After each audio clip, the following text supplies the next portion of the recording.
confirmed she's unavailable for tomorrow? Confirmed. Any other concerns? I know Steph Catley also was missing training.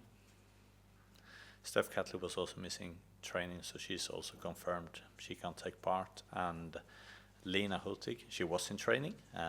She's making progress, but she's not far enough ahead to be able to make the squad tomorrow either. Beth Mead obviously came back on the weekend. How important going into such a big game like tomorrow night is having experienced players like Beth when you're losing players such as Leah?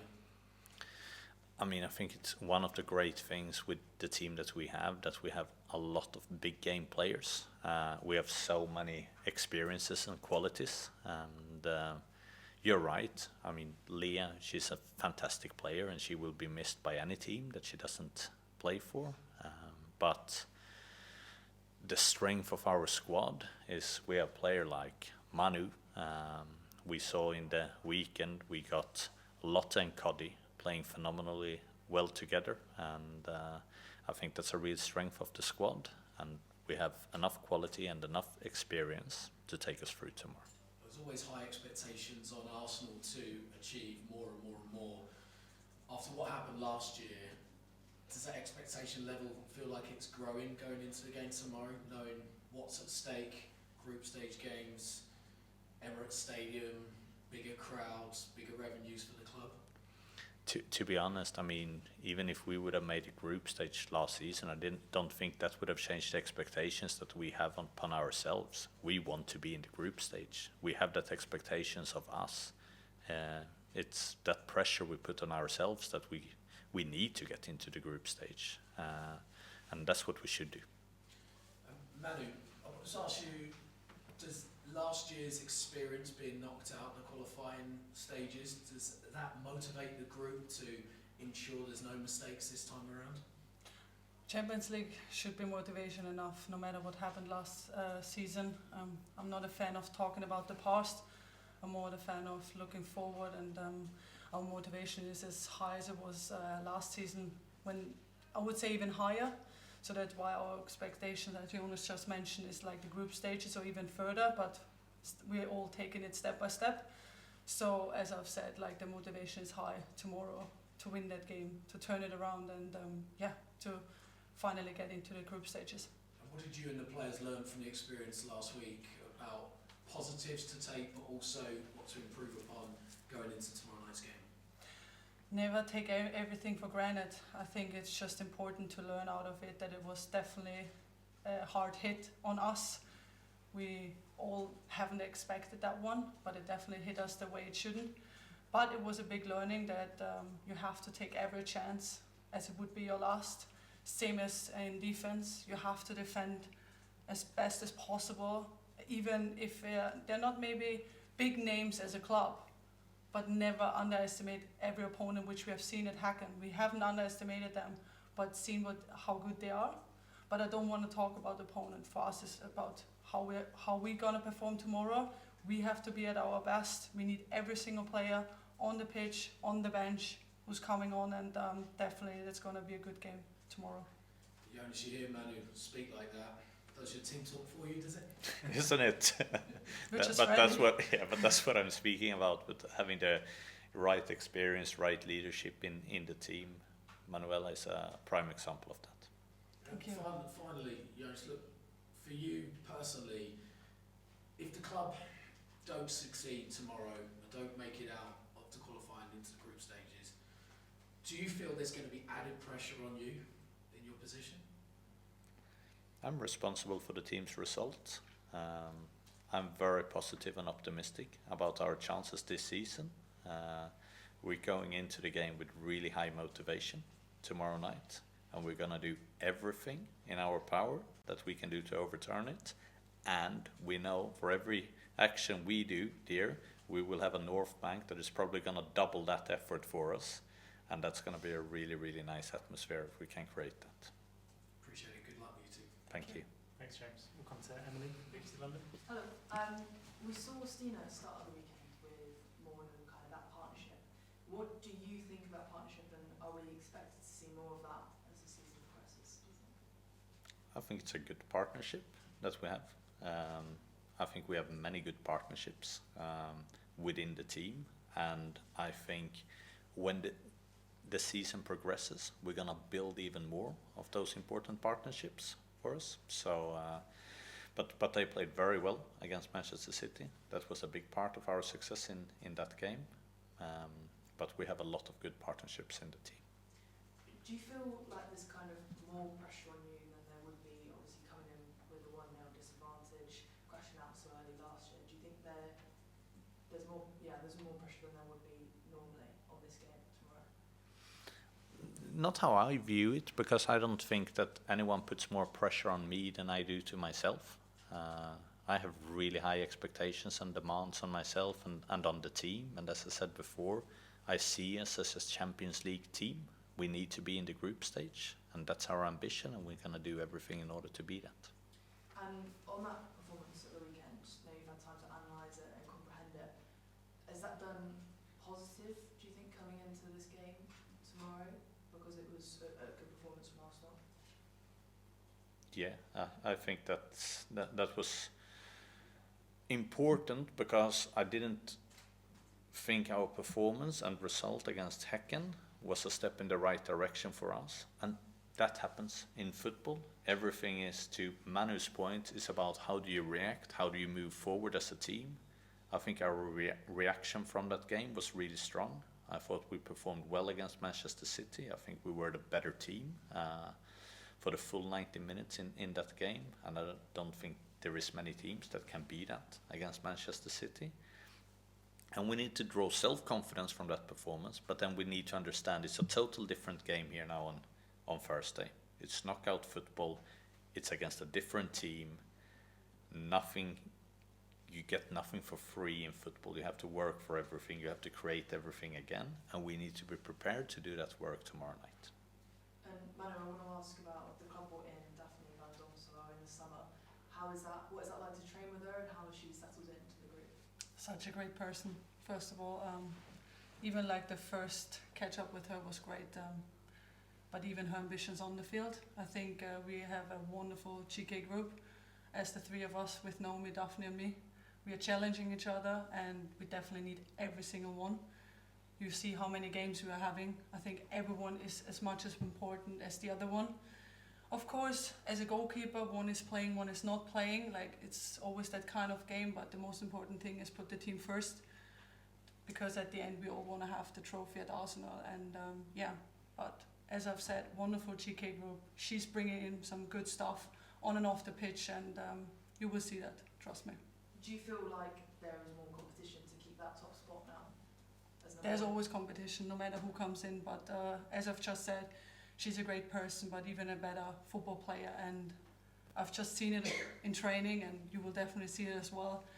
Her time will come, and we need her. We need her as we need everyone else, and the season is long, so we need every single player to perform at our best.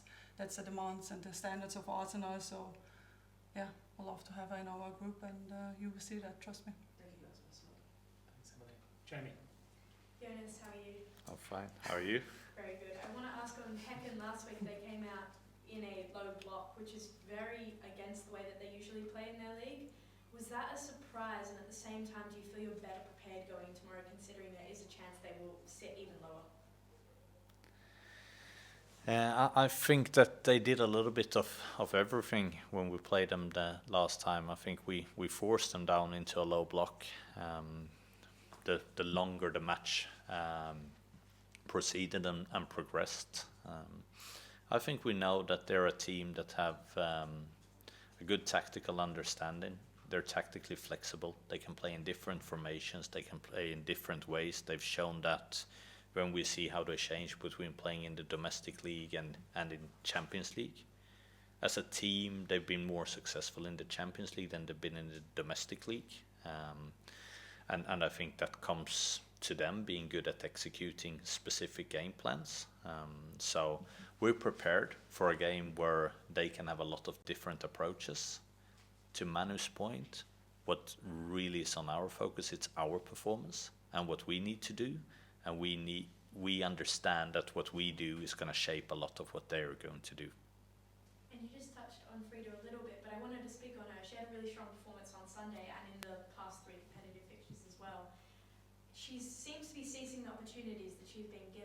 wondered what shift you've seen in her, because we know she has it, she's a fantastic player, but what have you seen change in her and those improvements that have made her so confident in the last couple of weeks?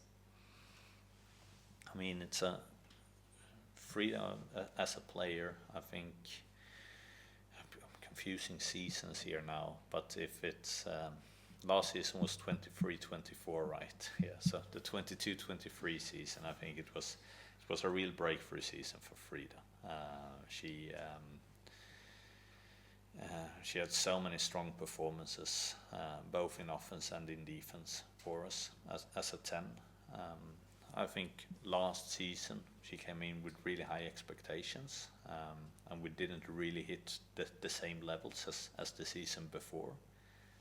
And that's natural, and you're chasing that standard and you're chasing that level again. What personifies great players is that they keep on having grit. They understand that not everything is going to be up here on this level all the time, and Frida is a prime example of that. She works so incredibly hard, off and on the pitch, off and on game days, and I think what we see here now is the result of that, of a player working really hard, and she's once again reaching these really high standards, and it's a real delight to see.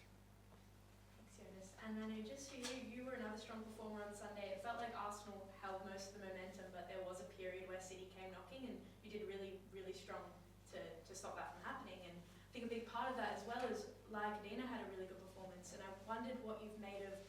You've had to work with the rotating centre-back partnership due to injuries, and I wonder how you found that experience personally, but also players like Leah and Lotta now growing and developing, and how you found their development. It's always hard if personal changes are happening, because Cody is different to Leah, so is Lots different to any other. So, but it's all about communication, and I think the standards what we're driving in the training session, lots of communication, lots of how you want to have the ball, receive the ball, do you want to have it in foot or rather in the space. It's those small margins, and I think that comes maybe a little bit with my experience as well, which I'm trying to bring in.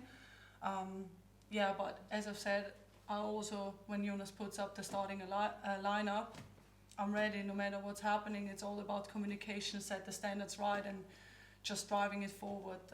Yeah, thanks for a compliment that I've played well. Don't think so, because I've conceded 2 goals, which I never like, if I had a chance or not. But yeah, you always want to win. So I'm a little bit disappointed, but how we fight it back was important. I think the work ethic, what we showed, was incredible with the fans together. It's always lovely to play at the Emirates, but at the end, our standards is to win the game, and that's what we have to focus on tomorrow, no matter what's happening. We're going to get that win, and we're going to get to the group stage. Then it's job done, first of all. Awesome. Good luck, guys. Thank you. Thanks, Jamie. Helen. Yeah, I've got the same sort of question for both of you in a way, but Gareth Taylor put Yamashita on as goalkeeper, so he rotated his keepers particularly to play you guys, in my opinion anyway, and it threw a lot of people on which he played. And I know you rotate your forward players a lot. You can't rotate the defenders so much at the moment because they're quite thin on the ground. And I wonder if you, with Manu and Daphne, take the match into consideration you're going into in terms of strengths and weaknesses of each kind of keeper, the way you would do with forwards, and how well they play together and everything like that. And Manu's just talked about playing with different defenders and communication and all that sort of stuff in different styles. And I wonder if that comes into your mind. And for Manu, on the same sort of thing, when you now have Daphne there, do you kind of learn new things off each other? I noticed when you were sort of training out there, you were having lots of fun, which we don't normally see. There's also quality, trust. Yeah, keepers are so focused normally. They're so. Nothing to worry about. She's trying to say that you guys never laugh. In a good way, it looked like you were sort of dancing and stuff, and there were all sorts of stuff going on. So anyway, so this first one was more of a practical one for you. Do you want to start first? I can start first, because I think it's an interesting topic. For me, it wasn't a surprise that Yamashita was playing. I think that's the preferred goalkeeper for them here now in the beginning of the season. But when it comes to goalkeepers, yes, I do think it's different to forwards. And that doesn't mean that there can be certain qualities or attributes one goalkeeper can have that can fit be a better fit against an opponent. I just think it comes back to the communication part, because I don't think the goalkeepers are that where you change it just from every week, just trying to be like, oh, I think you're 51% upper hand at the moment, because I do think it's a position that requires the confidence in being brave and understand that part of being a goalkeeper is going to be to do some mistakes as well. And when you do the mistakes as a goalkeeper, it might have the most detrimental effect for the whole team.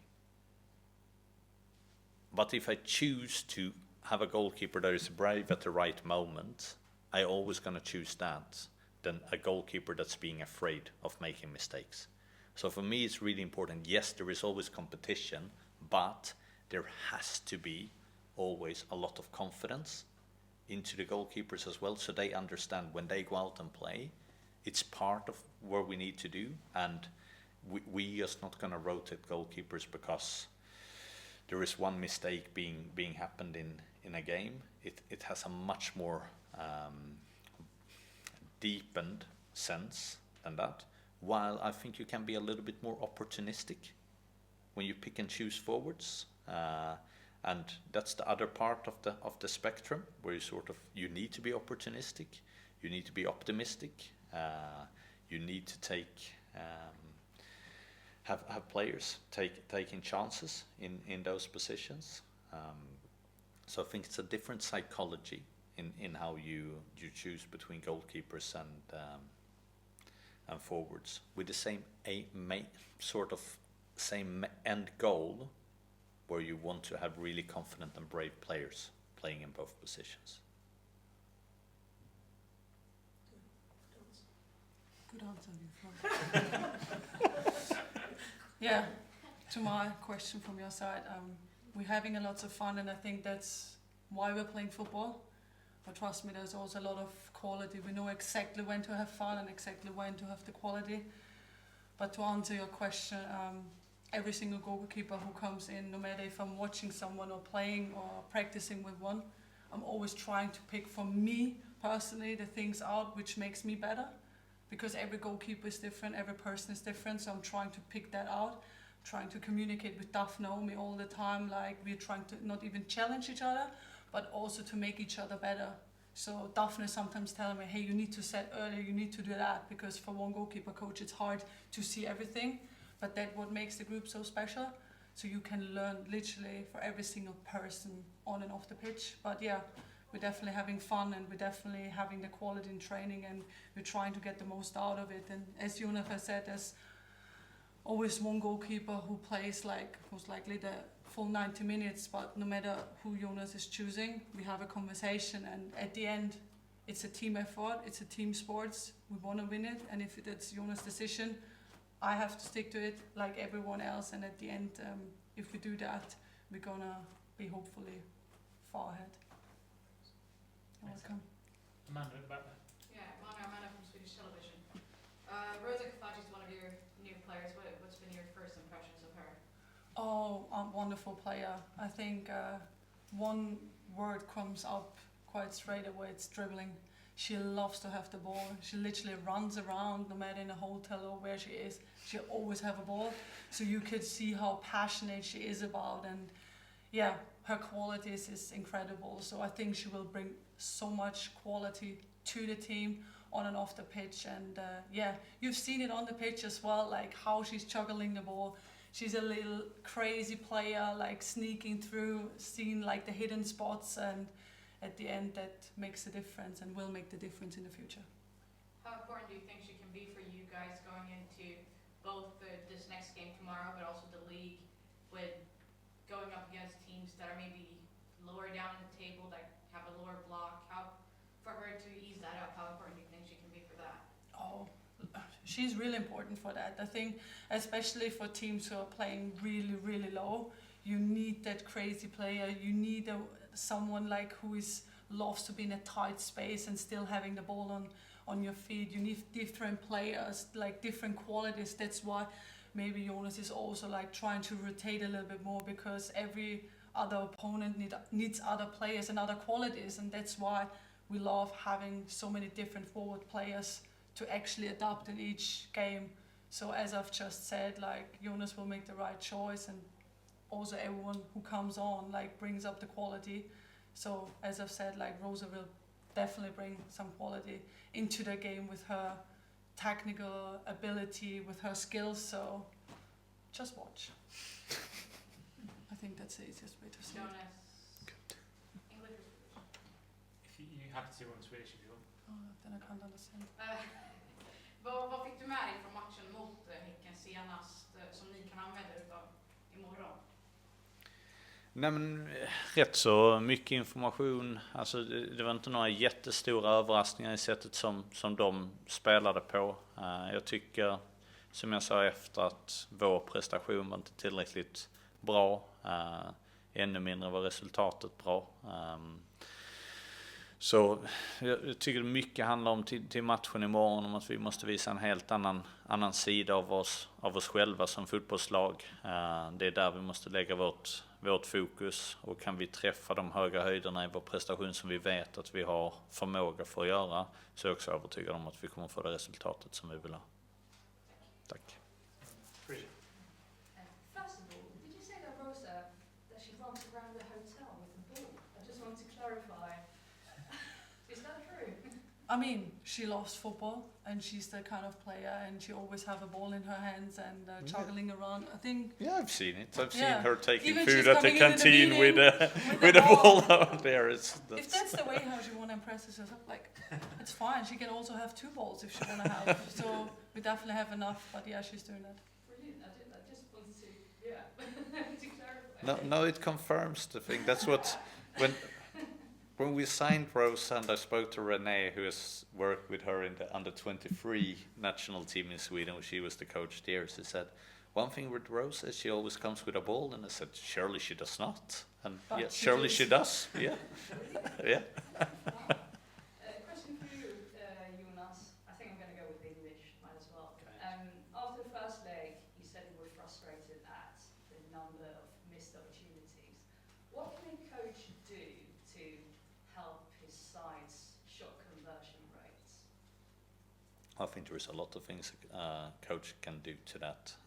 It's to put the players into their best finishing positions, and it's to pick the players that can finish best from those positions. That's most likely going to end up when you're playing a certain team. It's about providing both knowledge and support to the players, and giving the right confidence, because as I said, I think a forward needs to believe that they need to score every single time, and they need to believe that they will get the ball every single time they run as well. And the worst thing is that you do the right run 9 times in a row, and then the 10th time you stop doing the run because you're being like, oh, I don't get the ball on that run. You need to do it the 10th time, because the 11th time the ball is going to come there. And it's the same thing with finishing. It's for me, it's a lot of mental game to be able to reset, to be able to refocus, and 100% believe that you will score on the next opportunity. And that part, I think, you can help with as a coach too. So with everything you do, the coach has a role, and the player, of course, has a role in that. And it's the cooperation between that is important. So you would say it's more about confidence rather than like unluck? I definitely think it's skill in finishing. I'm not going to go down a road saying that that's like luck or unluck. I think football is a skill sport with fine margins. And you have to understand that you're not going to be successful all the time. But it's definitely skill. And for me, yeah, mentality is one part, but I also think it's about putting players in similar situations over and over again, because you will see different forwards will come to different chances. for example. You will have some forwards that will come a lot on breakaways, for example, and 1v1 situations with the goalkeeper. Okay, that means they need to be really good on that. Some of our forwards will come inside from a wing and maybe shooting with a right foot. Okay, that's one type of finish. Others will finish more in the air for volleys and one for headers. So it's more about to understanding what kinds of finishes that particular forward is doing and trying to do that as realistic over and over again, so you become experts in those situations. Thanks. Yeah. Aisha, back. Hi, Jonas.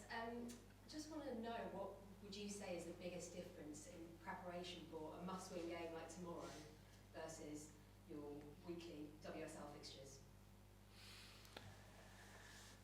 I think we need to must win all the time when we play, to be honest. I mean, that's what the season in the league has taught me, that we don't know what games that is going to be the deciding one, but potentially every single one of the game is deciding. So it's the same thing when you go in the Champions League. So that's not a new mindset for me or for the team. And I think that's sometimes what if you look at us from the outside, or if you don't follow us every week, you might miss that thing saying like, are certain games more important to us than others? No, they're not. We're representing the Arsenal. We need to win every time we step on the pitch. That's our ambition. That's our standards. And tomorrow is no different from that. And next weekend against Leicester, it's not going to be any different to that. There is no off games. There is no easy games. We need to be on it every time we play. So would you consider it a failure if you don't qualify tomorrow? If we don't qualify, yeah, I would consider that. Our ambition is to go into the group stage, and that's what we need to do. Thanks. We've just got a couple of minutes left, so we'll come to call for a couple of quick ones from you, Tim, and you, Kit. Tim, do you want to kick off? Yeah, sure. I'll keep it to one. Hi, Jonas. You talked in recent days about how the first leg, was a step back in terms of performance. I wonder how much, when I watched the game back, I thought maybe the quality of Arsenal's pressing wasn't great, and I know Hacken posed you a bit of a question because they want you to press. But I was wondering whether you got that impression watching the game back, and whether there's some inspiration from the City game, because City posed you a question as well by keeping their wide players very high, but Arsenal were very brave in terms of saying, okay, we're going to expose that area, I think. So, is the quality of pressing one thing you had an issue with last week and something you're looking to rectify tomorrow night? I usually say that you have a good analyst eye, Tim. And you're not wrong this time either. You're very good. If Manu can have the team talk and we can add you onto our analytics department, I think we're starting to create something special here. Don't do that. I'll take that. Thanks. Cheers, Tim. And finally, Kit. Sorry. It's a hard act to follow that one, I feel. Hi, Jonas and Manu, nice to see you. Jonas, can I just go back to the very beginning with Leah and just check, is this something that's like a game-by-game injury, or do you have a time frame for how long you think she may be out for? I don't at the moment, sorry Kit. It's guided by our medical team. And when I have something more concrete to communicate, I will do that. And can I also just check on that? When did she sustain this injury? Training. Training? Yes. When was that? Again, I'm not going into more specifics than that. She's out with a concussion protocol. It was an incident in training. It's only been one incident. I think that's enough. Yeah, we guided with the medical team. Okay, fair enough. Thanks, Kit. We'll leave it there, guys. Thank you. Thank you, guys.